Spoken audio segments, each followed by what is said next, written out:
Apa sih yang tidak bisa manusia itu? Kalau kamu niat.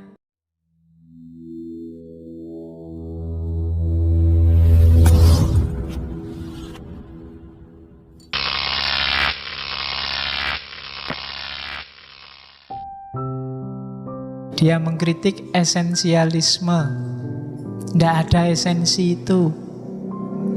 Kita yang bikin. Hidup ini ya, sifatnya evolutif. Bisa berubah dan ada tujuannya. Maka ayo kita bikin cita-cita. Jangan biarkan dirimu mengalir begitu saja. Kalau mengalir begitu saja, tidak jelas tujuanmu kemana. Ya kalau alirannya pas enak, kamu terbawa ke wilayah yang enak. Kalau enggak, susah. Jangan dibiarkan. Katanya Iqbal, loh, kenapa? Karena hidup ini bisa berubah dan bertujuan. Karena bertujuan, ya tetapkan tujuanmu. Pinginmu apa? Kamu harus jelas.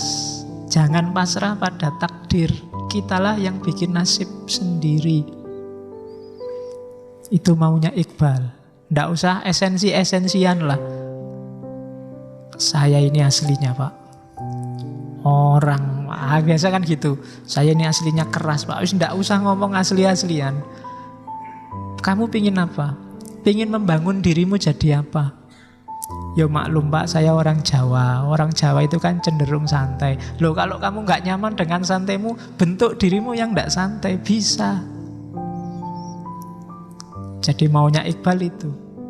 Kita adalah makernya. Maker of his own destiny. Kitalah yang menentukan takdir kita sendiri.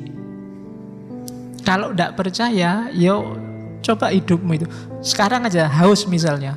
Ini saya bisa tetap haus, bisa hausnya hilang.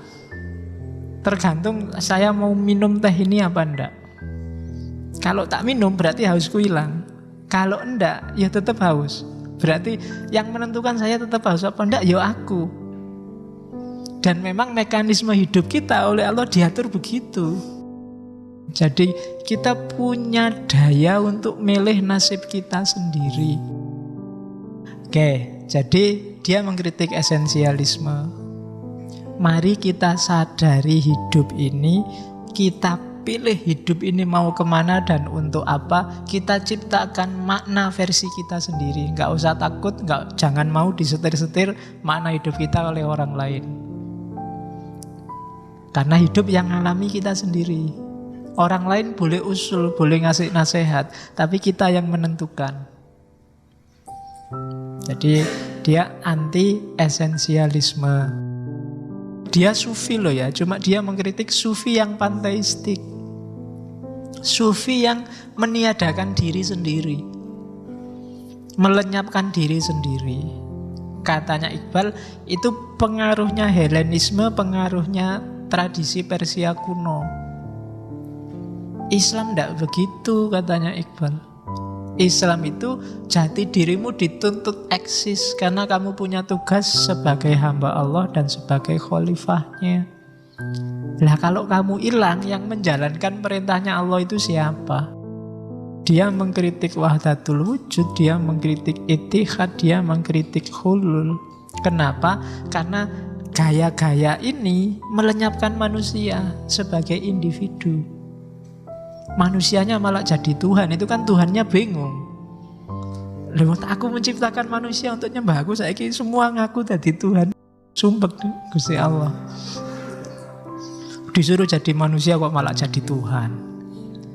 Nah, jadi Iqbal mengkritik, ya sufi lah, kita jadi orang soleh, mengabdikan hidup untuk Allah sebagai khalifahnya, tapi tidak melenyapkan individualitas.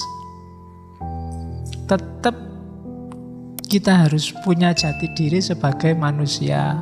Tidak jadi Tuhan, tidak jadi malaikat, apalagi jadi setan, apalagi jadi binatang, apalagi lebih rendah daripada binatang. Kan ada yang semacam itu. Jadi dia yang kedua, dia mengkritik panteisme setelah dia mengkritik esensialisme. berawal dari dua kritik itu, dia mulai membangun teori tentang ego.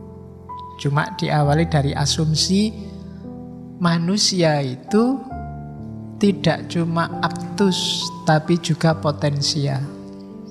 Ini yang saya bilang tadi, kamu jangan nyerah, jangan pasrah begitu saja dengan kondisimu. Kenapa?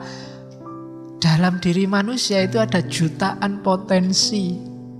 Terserah kamu, pingin menampilkan yang apa. Kamu pingin jadi orang putus asa bisa, pingin jadi orang optimis juga bisa. Kamu pingin jadi apa saja bisa, memungkinkan. Kamu pingin jadi jahat luar biasa mungkin, jadi baik luar biasa juga mungkin. Bangun dirimu, konstruk dirimu sesuai keinginanmu. Nggak usah mikir apa ya bisa, pasti bisa. Semua yang di sini itu kan bisa. Saya pingin jadi presiden, apa susah sih jadi presiden? Wong pembantunya banyak, butuh apa-apa tinggal tanya. Bisa pasti kamu. Jadi kiai apa nih? Gampang. Kamu tinggal iso ngaji sidik, iso ngomong dikit-dikit gini, latihan persuasi dikit, itu kamu tinggal bikin jargon-jargon yang bagus. Iya kan? Nggak susah. Bahkan nggak harus capek-capek mondok berapa puluh tahun. Cukup kamu bisa baca Quran terjemahan, dikit-dikit baca terjemahan Riyadhus Shalihin apa Bukhari Muslim. Setiap kali tampil kamu hafalkan 1-2 ayat, orang sudah bisa nyebut kamu ustadz dan kamu dicium tanganmu. Lu bisa tau? Apa sih yang tidak bisa manusia itu? Kalau kamu niat. Itu namanya apa? Dalam dirimu ada potensi ya. Kalau orang sufi menyebutnya, kita ini mikrokosmos loh. Segala yang ada di kosmos itu ada dalam diri kita. Kamu mau mengaktualkan yang mana wis? Itu katanya Iqbal.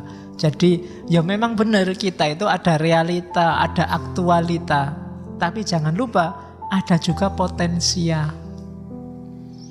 Maka jangan putus asa, jangan menyerah dengan keadaan. Wah, enggak mungkin Pak saya jadi orang sukses. Sampai umur sekian, kuliah enggak selesai-selesai, kaya juga enggak, cakep juga enggak, terus relasi juga enggak punya, teman saya preman kabeh Pak. Realitanya begitu. Tapi kalau kamu mau, banyak yang bisa kamu lakukan untuk keluar dari jeratan aktualita itu. Kamu punya potensial. Loh kalau dipikir rasional, gimana India bisa merdeka, Indonesia bisa merdeka? Yang dilawan Belanda, Inggris, yang kuatnya seperti itu. Indonesia susah melawan. Indonesia senjatanya cuma bambu runcing. Jadi sana senjatanya bom, pakai senjata api. Kamu punya ilmu apa aja, punya jurus silat kayak gimana, mereka nggak susah-susah tinggal ditembak gitu aja selesai. Itu nggak masuk akal. Gimana caranya bisa menang? Tapi kalau mau, banyak potensi yang bisa dipakai, yang bikin kita menang dari mereka. Itu namanya potensial. Jangan menyerah. Jalannya masih banyak dan dayamu masih tersedia. Kalau kamu mau dipakai untuk apa saja bisa.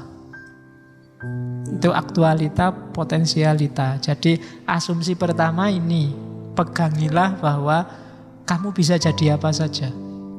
Kamu sekarang kagumnya sama apa, sama siapa, kamu bisa jadi kayak begitu. Jadi yang pertama, ingat-ingatlah bahwa hidup ini yang nyetir kita. Pengen jadi apa saja kita pasti bisa. Asal niat dan sungguh-sungguh, potensinya pasti ada.